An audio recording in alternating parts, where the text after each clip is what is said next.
wabarakatuh. Waalaikumsalam warahmatullahi wabarakatuh. Innal hamdalillah nahmaduhu wa nasta'inuhu wa nastaghfiruh wa na'udzu billahi min shururi anfusina wa min sayyiati a'malina. Man yahdihillahu fala mudilla lahu wa man yudlil fala hadiya lahu. Asyhadu an la ilaha illallah wahdahu la syarika lahu wa asyhadu anna Muhammadan 'abduhu wa rasuluh sallallahu alaihi wa alihi wasallam. La nabi wa la rasul ba'da, amma ba'd. Allah Ta'ala fil Qur'an al-Karim, na'udzu billahi as-sami'il 'alim minasy syaithanir rajim. Ya ayyuhalladzina amanu taqullaha haqqa tuqatih wa la tamutunna illa wa antum muslimun. Bapak Ibu jamaah rahimani wa rahimakumullah. Pertama, segala puji dan syukur kita selalu kita aturkan kehadirat Allah Subhanahu wa taala yang sampai hari ini kita masih diberikan sehat oleh Allah, diberikan panjang umur, dan syukur alhamdulillah kita dipertemukan oleh Allah dengan bulan Ramadan tahun ini, bulan yang kita nanti-nantikan sebagai seorang mukmin, yang kita senantiasa berdoa kepada Allah agar Allah menyampaikan untuk kita bertemu dengan bulan Ramadan, dan semoga Ramadan ini dan Ramadan tahun ini adalah Ramadan terbaik yang pernah kita lewati dalam hidup kita, insyaallah.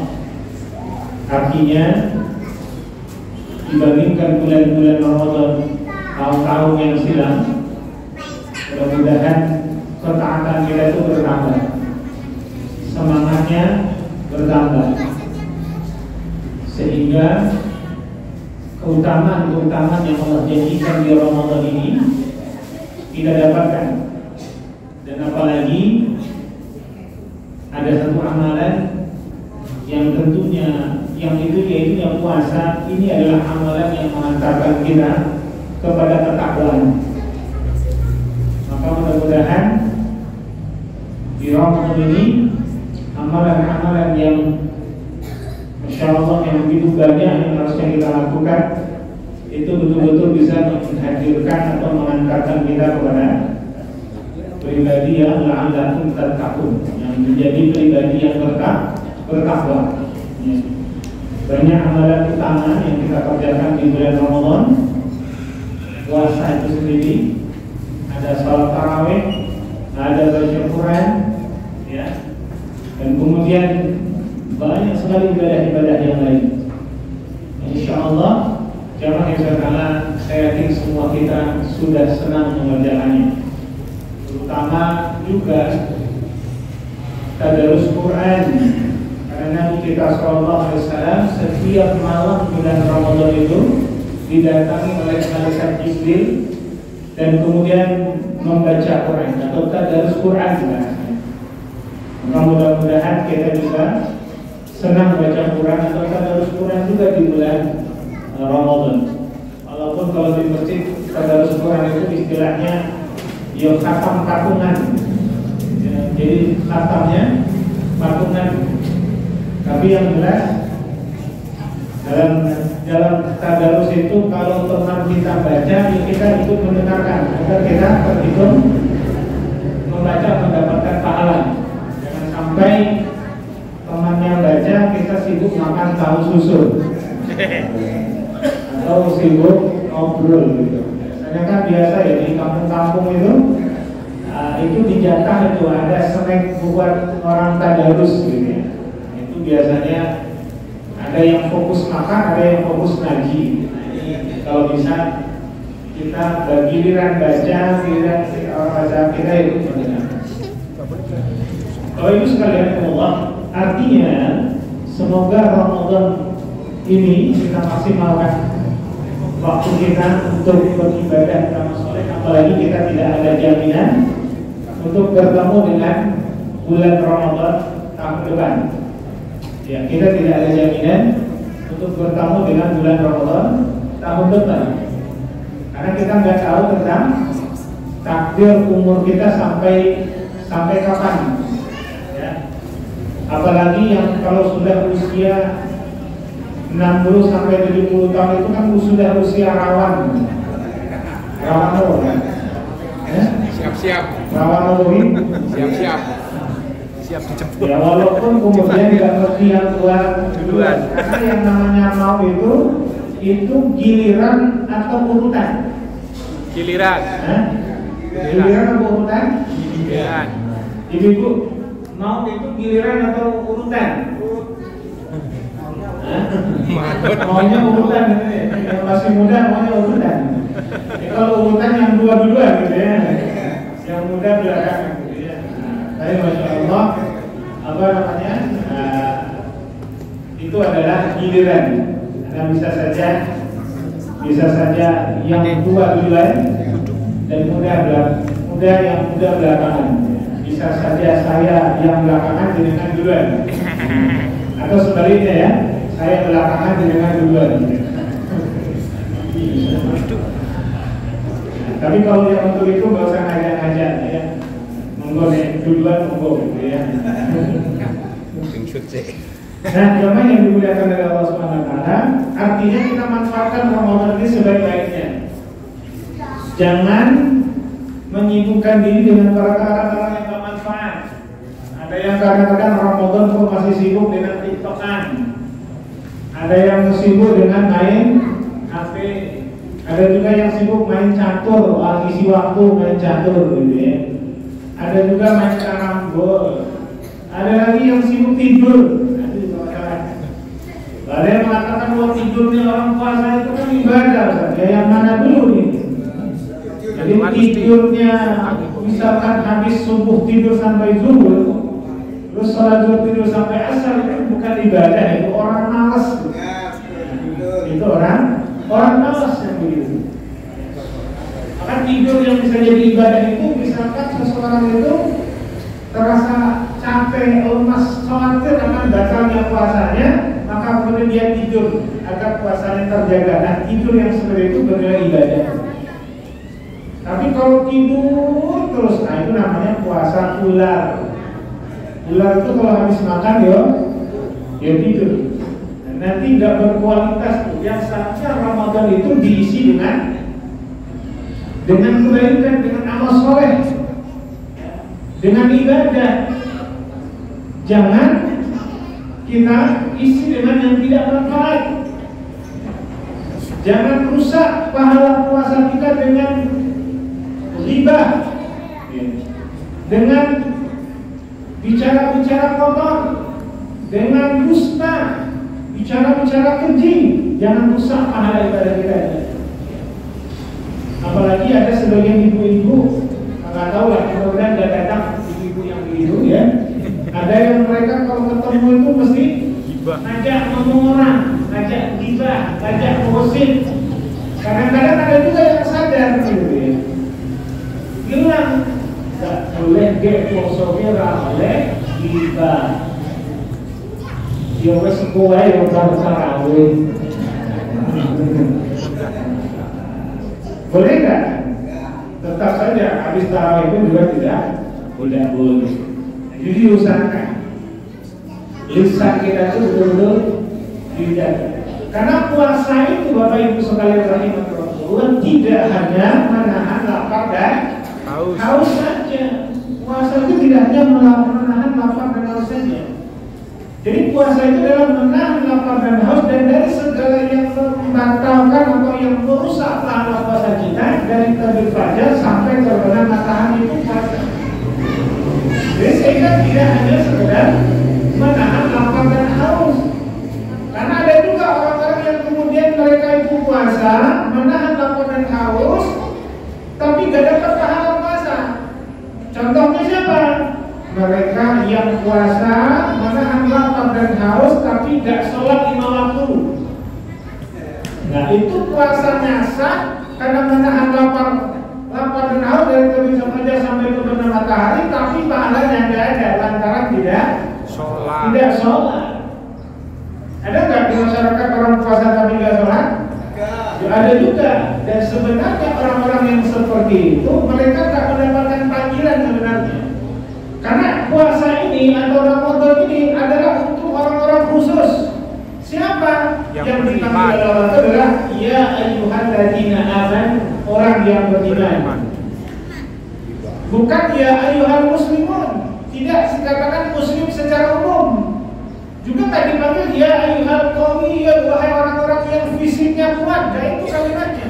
Tapi kalimatnya adalah ya ayyuhalladzina amanu kutiba alaikumus syiyam kama kutiba alal ladzina min qablikum la'allakum tattaqun. Jadi yang dipanggil itu adalah orang-orang yang beriman. Yang beriman, dan orang beriman itulah yang akan mampu, yang akan senang, dan yang akan Allah tolong berikan dia kekuatan untuk bisa beribadah di bulan Ramadan. Begitu juga dengan ibadah-ibadah yang lain. Ada orang-orang beriman lah di bulan Ramadan itu yang akan semangat tarawihnya. Karena sekarang itu kita masih, kalau awal-awal itu kan masih banyak tuh yang rajin ke masjid. Nah nanti kalau sudah sepekan kedua itu mulai ada saringan tuh, ada filter, ya. Biasa ramai awal-awalnya kan masjidku ramai tuh, ramai rata-rata tuh, bahkan tidak sedikit masjid-masjid itu yang sampai masang terangkat. Saking ramainya jemaah itu awal-awalnya. Tapi kalau sudah mulai sepekan ke depan, nah itu serata itu jadi parkiran motor. Karena jamaahnya sudah sepi, mulai berkurang. Maka itu adalah mulai disaring tuh. Padahal Nabi kita selesai mencontohkan bagaimana dan begitu para juga sahabat-sahabat Nabi dan para salafus saleh itu kalau sudah mendekati akhir Ramadan, apabila sudah masuk 10 Ramadan, 10 akhir Ramadan bertambah semangat atau bertambah malas? tambah semangat. Tambah semangat sampai dikatakan kalau sudah masuk 10 terakhir bulan Ramadan, Rasulullah itu mengencangkan ikat pinggangnya. Maknanya gimana? Tambah semangat. Sampai iktikaf di masjid, di mushola, sampai kemudian juga betul-betul semangat tuh untuk mencari Lailatul Qadar, ya? Yang kalau kita sempat beribadah di pas Lailatul Qadar itu pahalanya seperti kita ibadah selama 82 tahun, yang itu hanya 1000 bulan. Maka dari itu terlihat nanti tuh Pak filternya, karena ingat ya yang dipanggil itu orang beriman. Makanya Bapak Ibu sekalian, kalau dengan kemudian harus kita sama nih, dan kita sama mengaku beriman kepada Allah itu, ingat ya, kalau kita ketemu ayat Allah di dalam Al-Quran yang diawali dengan ya ayyuhalladzina amanu, wahai orang-orang beriman, itu dengarkan baik-baik, karena setelah kalimat itu akan ada perintah untuk kita orang beriman. Di dalam Al-Quran itu Pak ada 89 ayat yang diawali dengan kalimat ya ayyuhalladzina amanu. Maka saya dan panjenengan semua harus tahu tuh. Selaku orang yang beriman dan mengaku beriman kepada Allah, harus tahu tuh 89 perintah Allah untuk orang-orang beriman yang ada dalam. Ini jangan sampai nggak tahu. Dan cari tahu tuh, beberapa tempat kita sudah mulai tadabbur ayat khusus, ayat-ayat yang diawali dengan ya ayyuhalladzina amanu. Karena setelah kalimat itu ada perintah untuk kita orang-orang yang mengaku beriman kepada Allah, ada perintah di situ. Maka dari itu jemaah yang dimuliakan oleh Allah Taala harus tahu. Makanya Al-Quran itu yang wajib itu kita mengamalkannya. Allah itu menurunkan Al-Quran itu untuk diamalkan. Ataupun misalkan untuk kalau dihafal itu nggak wajib. Kan kita nggak harus wajib hafal 30 juz. Allah mewajibkan nggak Pak? Nggak wajib. Dan tidak semua sahabat Nabi pun juga yang hafal 30 juz Quran. Banyak yang juga nggak sampai hafal Quran. Artinya tapi berusaha mereka mengamalkan kandungan Al-Quran. Walaupun menghafalnya bagus dan mengamalkan kandungannya tentu kemudian yang berguna. hafal ayatnya, suratnya, dan juga mengamalkan kandungan itu lebih luar biasa. Tapi bayangkan ya, kalau ada yang kemudian harus Allah mewajibkan kepada kita harus hafal 30 juz, kira-kira repot nggak? Repot ya? Repot. Syukur saja Allah tidak mewajibkan kita hafal 30 juz. Juz 30 langsung apa? Apalagi kadang-kadang disuruh baca surah Al-Kafirun kumpul ya.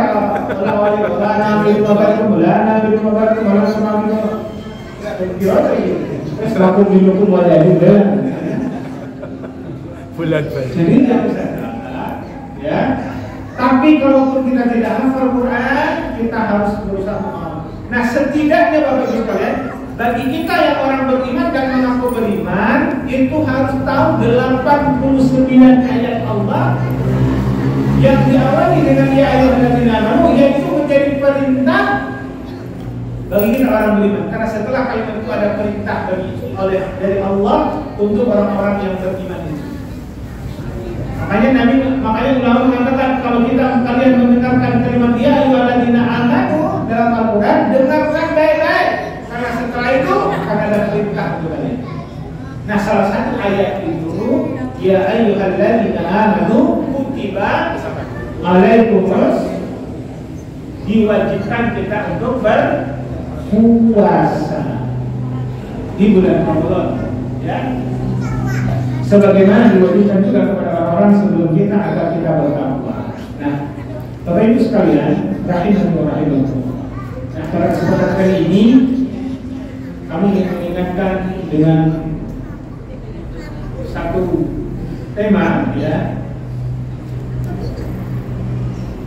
yang kemudian kita akan bahas adalah keutamaan yang kita akan menggabungkan ya, luar biasa di bulan Ramadan ini, antara puasa dan kemudian sedekah di bulan Ramadan. Apa saja keutamaan?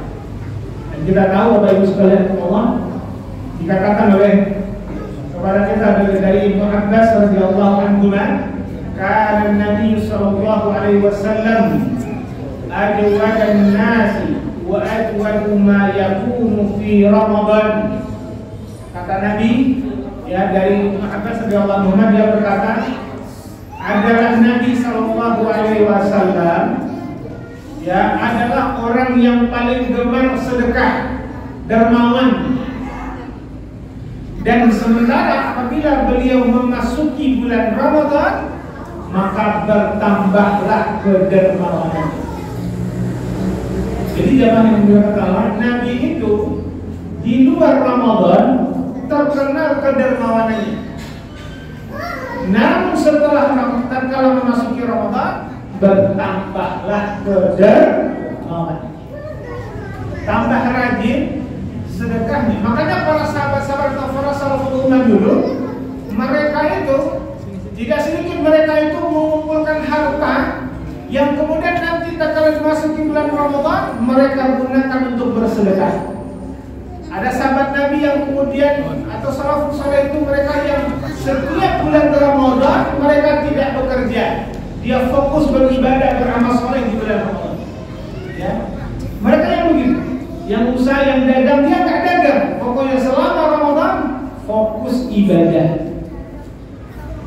11 hari, 11 bulan dia fokus mencari rezeki. Tapi kemudian tatkala masuk ke Ramadan, maka ditinggalkan dunia, dia akan fokus beribadah kepada Allah. Nah, di antaranya dia juga akan banyak bersedekah di bulan. Nah, jemaah yang saudara, kita melihat keutamaan yang kalau kita amalkan, terutama sedekah di bulan Ramadan itu yang hampir kemudian kita lihat dengan puasa Ramadan itu saja, itu Masya Allah kedudukannya luar biasa. Kalau dua yang kita gabungkan, karena jamaah yang dimuliakan oleh Allah SWT, jadi orang-orang yang bulan di bulan Ramadan adalah waktu yang paling mulia dan dapat pahala yang berlipat ganda. Dan rajin berderma pada bulan Ramadan berarti membantu orang-orang yang berpuasa, orang-orang yang melakukan sholat malam atau orang yang berzikir supaya mereka mudah beramal. Orang yang bantu di sini akan mendapatkan pahala seperti pahala mereka. Nah, termasuk yang kemudian Bapak Ibu lakukan saat ini adalah bersedekah, memberi makan orang yang untuk berbuka puasa. Yang kata Nabi Sallallahu Alaihi Wasallam, "Man fattara sha'iman kana lahu mithlu ajrihi ghaira annahu la yanqusu min ajri sha'im syai'a." Siapa yang memberi makan orang yang berpuasa, maka baginya pahala seperti orang yang berpuasa, tanpa mengurangi pahala orang yang berpuasa tersebut sedikit pun juga. Jemaah yang saudara, kita lihat dengan kemudian kita di bulan Ramadan, bagaimana kemudian disampaikan kepada kita orang-orang yang bersedekah pun dia mendapatkan 7 keutamaan. Apalagi kalau dikerjakan di bulan Ramadan. Apa keutamaan pertama yang dia dapatkan? Innas shadaqata ya syirri tudfi'u ghadaba rabbi. Pertama dia akan yang pertama orang-orang itu akan tertahan atau Allah akan menahan murkanya kepada orang-orang yang bersedekah. Jadi orang-orang yang bersedekah terutama di bulan Ramadan, maka Allah tidak akan murka kepadanya. Tertahanlah murka Allah kepadanya. Sehingga jemaah yang dimuliakan oleh Allah Taala, sedekah yang kita kerjakan apalagi di bulan Ramadan itu Masya Allah menahan marahnya Allah kepada kita. Ya. Maka hendaklah kita rajin untuk bersedekah apalagi di bulan Ramadan. Dan juga sebagaimana puasa. Puasa itu juga dikatakan sebagai pengukur dosa-dosa kita. Dan begitu juga dengan sedekah. Yang kata Nabi SAW, shadaqatu tudfi'u khati'ah kama yudfi'ul ma' an-nar. Sedekah bisa menghapus kesalahan sebagaimana air memadamkan api. Sebagaimana juga puasa kata Nabi, man shoma Ramadan imanan wa ihtisaban ghufira lahu ma taqaddama min dhanbihi. Siapa yang berpuasa di bulan Ramadan karena iman dan hanya mengharapkan ridho Allah saja, maka diampunkan dosa-dosanya yang telah berlalu.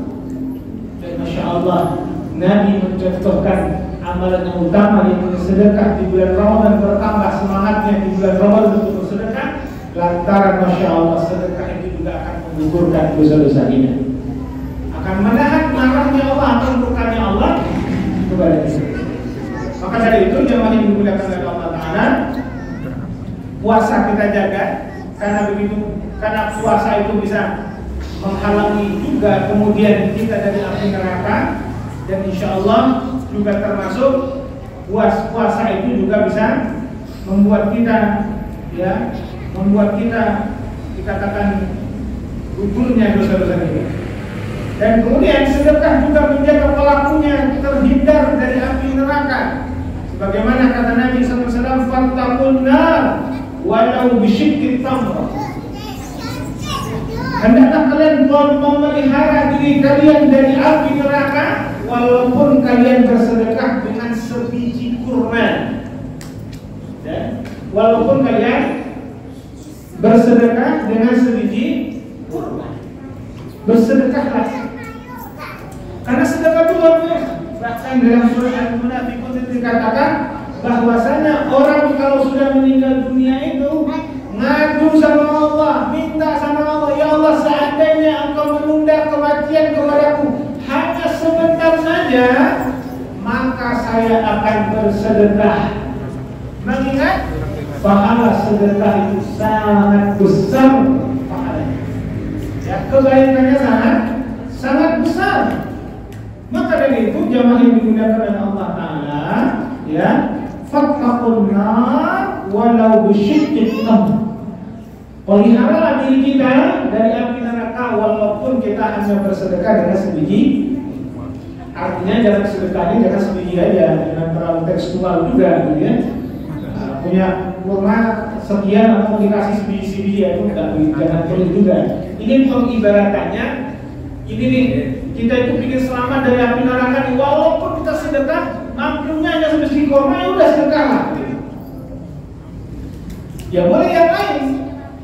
Pokoknya di bulan Ramadan ini Pak, pahala ibadah kita itu dilipat gandakan. Bahkan kata Nabi, amalan sunnah yang kita kerjakan di bulan Ramadan pahalanya setara dengan amalan yang wajib yang kita kerjakan di luar Ramadan. Karena amalan wajib itu kan pahalanya lebih besar dibandingkan amalan sunnah.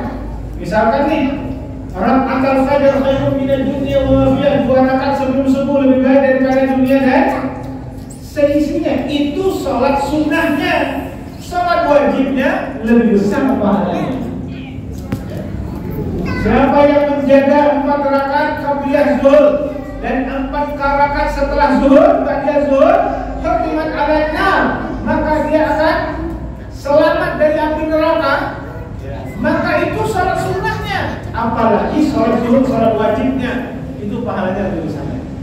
Nah, jamaah saudara, sholat sunnah atau ibadah sunnah yang kita kerjakan ya, di dunia atau di bulan Ramadan itu pahalanya sama besarnya dengan sholat wajib atau ibadah wajib yang kita kerjakan di luar Ramadan. Nah, maka dari itu, jamaah yang berdoa kepada Allah, mari kita sama-sama bulan Ramadan semangat kita untuk ibadah sunnahnya. Yang jarang tahajud, boleh nggak tahajud? Kalau sekiranya kan kita udah witir Ustaz, habis sholat kan sudah witir, masih boleh tahajud nggak? Boleh. Masih. Tidak apa, asalkan tidak ditutup lagi dengan witir. Ya, silakan. Bahkan kata Nabi SAW itu bahwasanya kita setiap malam itu kan diikat oleh setan dengan 3 ikatan di tubuh kita ini. Dimana kata setan itu dalam setiap ikatan itu dikatakan apa? Lailun tawilun farqud. Malam masih panjang, tidur dulu saja lah. Itu setan. Nah, dan kita kata Nabi harus melepaskan 3 ikatan setan itu. Siapa yang bisa melepaskan ikatan setan itu, dia akan bangun dengan penuh semangat di hari itu. Tapi apabila 3 ikatan setan itu tidak dilepaskan, maka akan menjadikan kita malas untuk bangun atau malas untuk. Bagaimana melepaskannya? 1, tatkala kita bangun bacalah doa. Kalau kemudian yang kedua adalah dengan berwudu, dan yang ketiga adalah dengan melaksanakan sholat. Nah, dengan kita sholat itu akan lepaslah 3 ikatan setan itu. Nah, jamaah setan. Oh Ustaz, Ramadan kan setan kan dibelenggu. Ya, dikatakan apa? Idza jaa Ramadan futihat abwaabul jannah wa qulikat abwaabun nar wa sufilat syayatin. Jika datang Ramadan, pintu surga dibuka, pintu neraka ditutup, setan dibelenggu. Nah, sebagai ulama mengatakan yang dibelenggu itu adalah raja-rajanya. Namun setan yang cicumuk-cicumuknya itu masih berkeliaran. Anak buahnya itu yang tidak terlalu besar pengaruhnya itu kalau itu masih ada. Allah alam ya, karena ada beberapa ulama yang begitu. Tapi secara umum setan itu dulu. Tapi ingat, setan itu kan ada 2, minal jin, nasi wanas, dari golongan jin dan golongan manusia. Jadi setan itu kan sebenarnya sifat, bukan wujud khusus yang hinggap pada jin yang membangkang atau jin yang durhaka. Yang kedua adalah kepada manusia.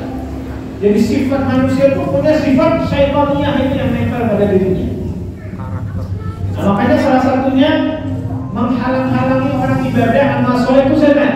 Kalau ada manusia yang suka menghalang-halangi orang ibadah, misalkan suaminya mau sholat ke masjid, nang rumah wae, aku ingin cuma nang rumah, kalau sholat berjamaah nang rumah wae, itu isinya isi setan.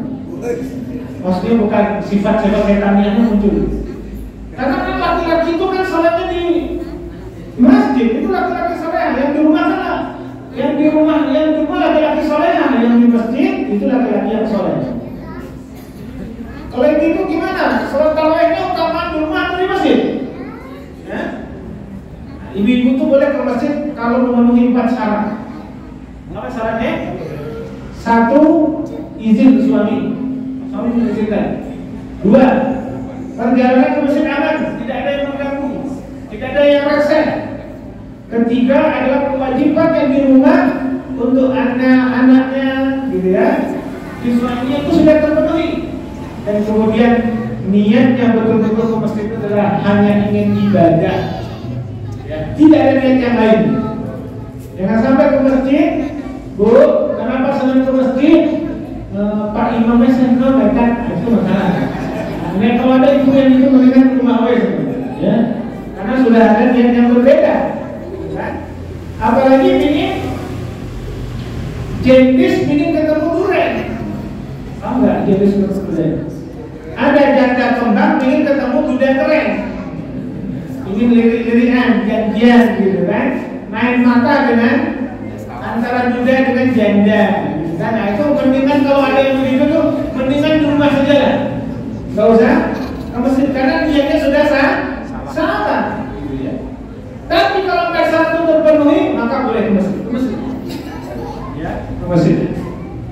Maka jangan setelah ini yang kemudian juga perhatian kita. Nah maka dari itu, kalau kita salat tarawih, habis tarawih kemudian kita mau tahajud lagi setelahnya, maka tidak boleh, ya. Karena kan rata-rata kan kita bangun itu jam 2:30, jam 3, nah itu udah sholat dulu lah. Nah, insya Allah, apalagi kata Nabi, setiap sepertiga malam terakhir Allah turun ke langit dunia. Siapa yang minta akan diberi, siapa yang mohon ampunan akan diampunkan, dan kemudian siapa yang berdoa akan dikabulkan oleh Allah. Nah, jamaah yang berkata, mari kita. Dan sedekah yang kita kerjakan di bulan Ramadan itu, kata Nabi SAW, ya, mereka ya sedekahnya tersebut akan menolongnya pada hari kiamat. Sebagaimana Nabi katakan, kullun ri'in fi zilli sadaqatihi hatta yuqda bainan nas. Setiap orang berada di bawah naungan amalan sedekahnya nanti di hari kiamat, hingga dia digelar di pengadilan di antara manusia. Jadi kita itu nanti dinaungi juga dengan sesuai dengan sedekah kita. Maka tentu naungannya beda. Orang yang sedekahnya 100.000 dengan sedekahnya orang yang itu beda, Pak. Mungkin kalau yang 100.000 ya pakai bangunan gitu ya, pakai kalau yang orang itu kayaknya cuma pakai koran aja tuh. Makanya jangan sulit, ya. Nah, apalagi kalau uangnya banyak, tapi kalau sedekah pelit tuh, hati-hati, jangan begitu. Ya bukan dilarang ya sedekah 2.000 nggak apa-apa. Tapi kalau uang banyak, ya, punya mobil, punya motor, punya rumah, ya, rumahnya bagus, naik giliran bisa tak kuliner nggak hitung-hitungan, tapi sedekah menolong nyebu, wah itu, ini kayaknya orang ini pelit, ya. Padahal kan kita tahu harta kita itu kan cuma 3, yang kita makan akan habis, yang kita pakai akan usang, dan yang kita sedekahkan itulah yang jelas-jelas, dan orang yang sedekah itu orang cerdas. Orang yang akan sedekah itu orang bodoh. Kenapa? Karena Nabi katakan al-kaisu man dana nafsahu wa amila lima ba'dal maut. Orang yang cerdas yang berakal itu mereka yang mampu mengendalikan dirinya atau hawa nafsunya, dan mereka yang mau beramal untuk hari setelah kematiannya. Artinya sedekah itu adalah tabungan akhirat buat dia. Dia persiapkan tuh tabungan akhiratnya. Beda dengan orang-orang yang enggak sedekah, enggak persiapkan. Dia lebih senang menabung untuk dunianya dibandingkan tabungan untuk di akhiratnya. Padahal kalau dia nabung di dunia, kira-kira dibawa atau ditinggalkan?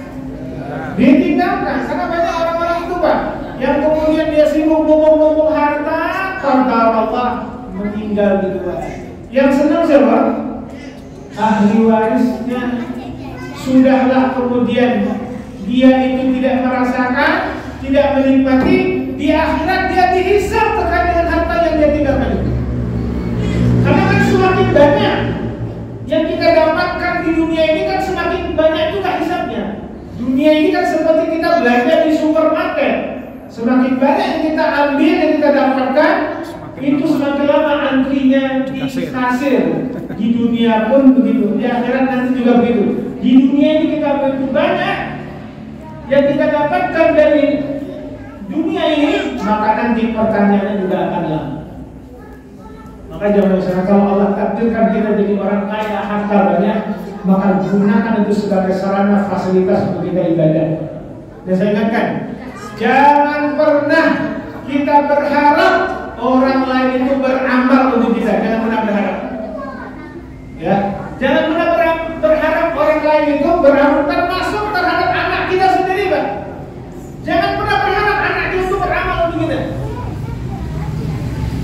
Maka kalau bisa kita beramal untuk diri kita, lakukan segera.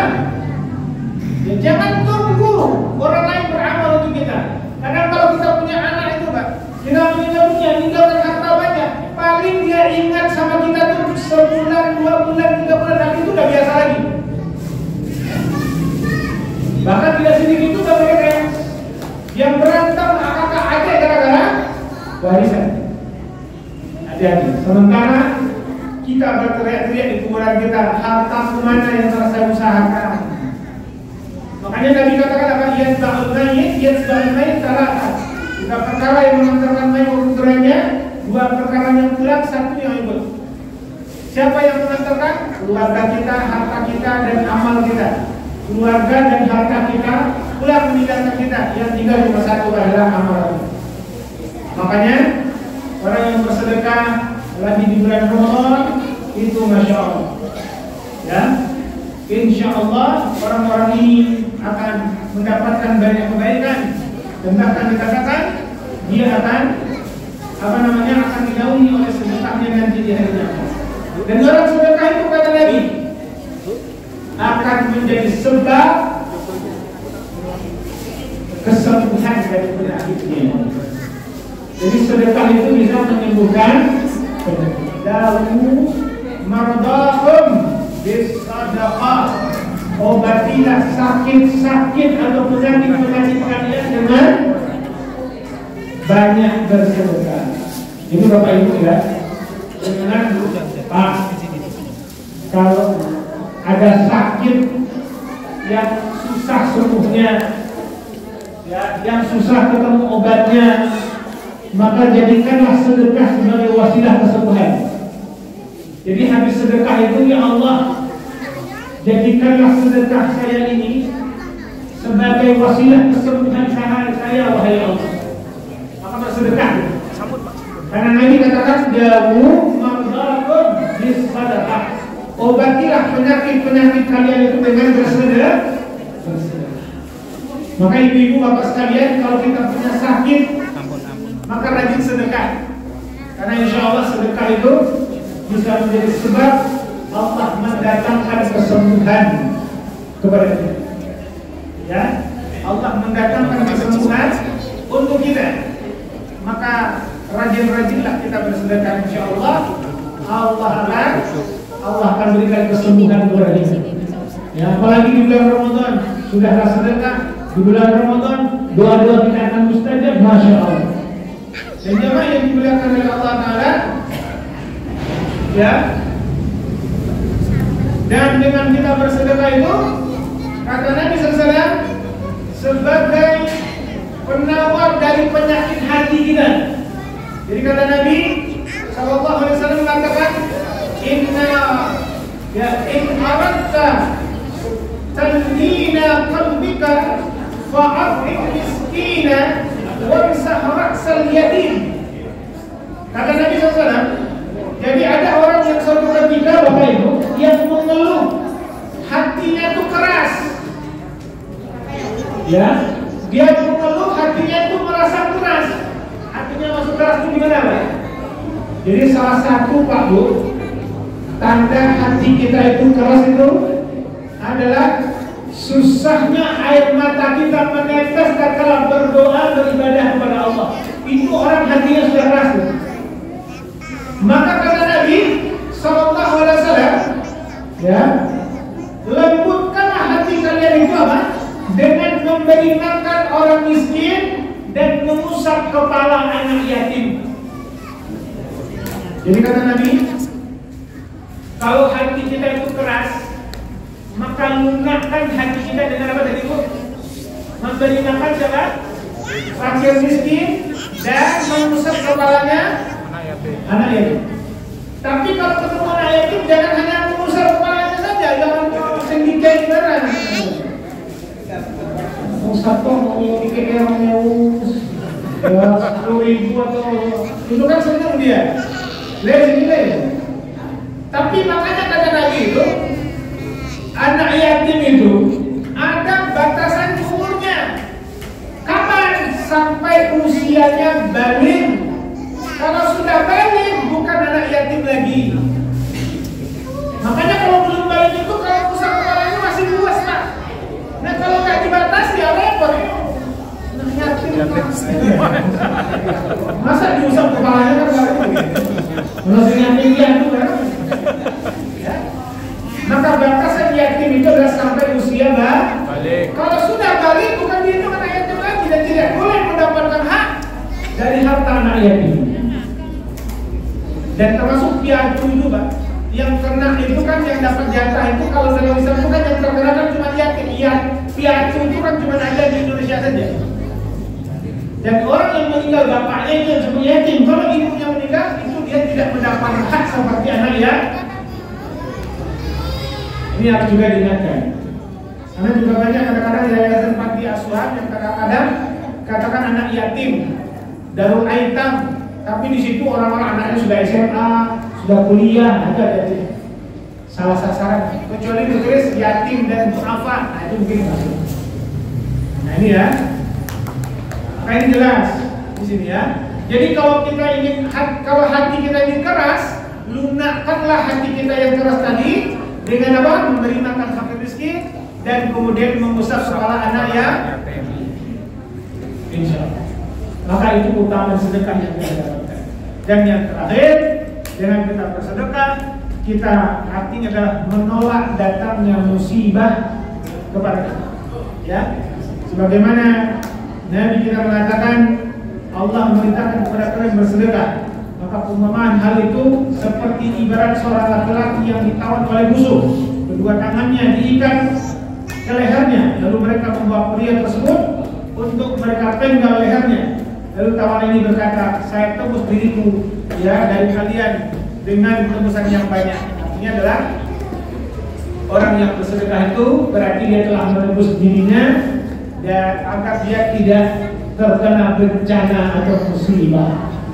Mudah-mudahan Bapak Ibu sekalian Allah, Ramadan ini ya kita puasa, yang keutamaan puasa itu banyak sekali, termasuk juga menjadi tameng dari api neraka, menggugurkan dosa-dosa kita, termasuk sedekah ini. Makanya Nabi itu di bulan Ramadan jelas puasanya jelas, tapi ditambah lagi di bulan Ramadan ini Nabi SAW itu banyak bersedekah, ya, banyak bersedekah dan gemar sekali bersedekah. Mudah-mudahan kita semua termasuk yang ahli sedekah. Amin. Ahli sedekah yang insya Allah orang-orang yang ahli sedekah nanti akan masuk di pintu surga dari babus sedekah, dari pintu sedekah. Adapun yang senang puasa tidak hanya puasa wajib, nanti masuk dari babur rayyan, dari pintu rayyan. Mudah-mudahan Ramadan tahun ini betul-betul meningkatkan semua ibadah-ibadah kita, termasuk baca Quran kita, termasuk sedekah kita, termasuk silaturahim kita. Mudah-mudahan bertambah baik. Semoga semua ibadah kita diterima oleh Allah dan semua menjadikan kita menjadi pribadi yang akhlak dan takut. Amin. Allahumma amin. Ini saja yang bisa disampaikan. Mohon maaf lahir batin. Subhanallahumma wa bihamdika asyhadu an la ilaha illa anta astaghfiruka wa atubu ilaik. Wassalamualaikum warahmatullahi wabarakatuh.